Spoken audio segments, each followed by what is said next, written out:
Today, I've got a really powerful story for you.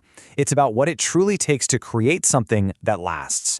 Now, on the surface, it's about a potter, but as you'll see, it's really a story about all of us. And this really hits home, doesn't it? We've all been there, staring at the pieces of some shattered project or a broken dream, just wondering if we even have what it takes to try again. If that sounds even a little bit familiar, then you're going to want to listen closely. Okay, so let's dive in. Our story begins in a quiet workshop. You know, the kind filled with the smell of wet clay and the hum of a spinning wheel. And it's here we meet a young man with a huge ambition. Now, Elias wasn't just making bowls or pots to sell at the market. Nope, he was dreaming way bigger. He wanted to create true works of art, things that would last for generations. He was all in, totally dedicated, but his passion was about to meet a pretty harsh reality. First, one vase collapsed, then 10, then 100, and pretty soon 1,000. Just imagine that for a second. A floor just littered with 1,000 reminders of his failure.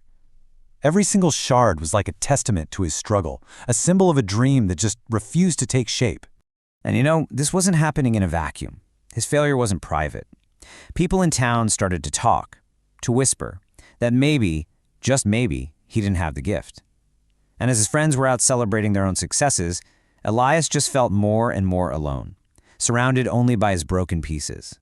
In that moment of just crushing defeat and loneliness, giving up must have seemed like the most logical thing in the world. I mean, why keep trying when everything you create just turns to wreckage? But right there, at what felt like rock bottom, something started to shift. And this is the turning point of the whole story. Because instead of seeing a pile of garbage, Elias started to see something else entirely.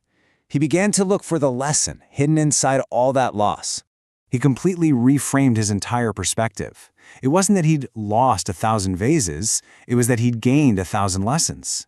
You see, every crack, every collapse, it taught him something vital about his materials, about the heat, about his process. He remembered something an old master had once said, and suddenly those words had a whole new power. The storm of his failure, it wasn't there to break him, it was there to show him a deeper strength he never even knew he had. And with that insight, he began again. So now, armed with this new wisdom that was forged in failure, Elias went back to his wheel. But this time was different. There was no rush, no frantic desperation to succeed. There was just a quiet focus.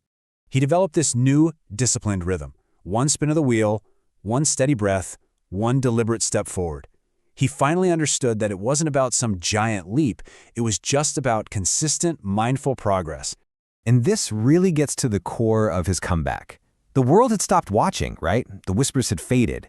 And in that silence, true, authentic growth could finally happen, totally free from praise or criticism.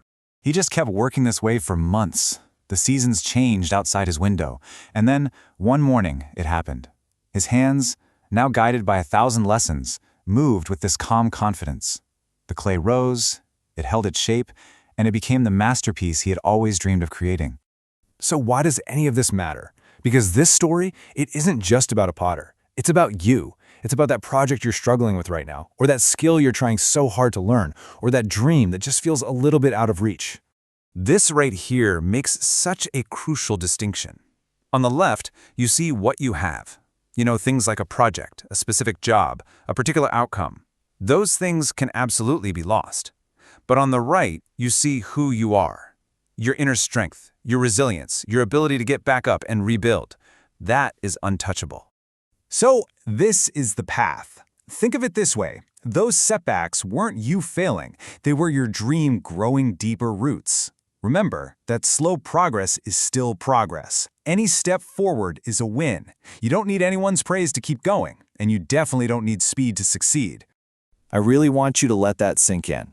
The act of failing, it's survivable. In fact, it's pretty much necessary for growth. The only thing that truly breaks you is the decision to stop trying altogether. That's the real moment of defeat. Ultimately, when you boil it all down, resilience is just this simple, powerful equation. It's not about never falling. It's about having the courage to get up every single time, especially that one last time when it feels absolutely impossible. So as we close, I want to leave you with this question. Forget about the 1,000 failures that might be behind you for a second, and forget about the finished masterpiece that seems so far away. Just think about today, right now. What is your next small, deliberate step forward?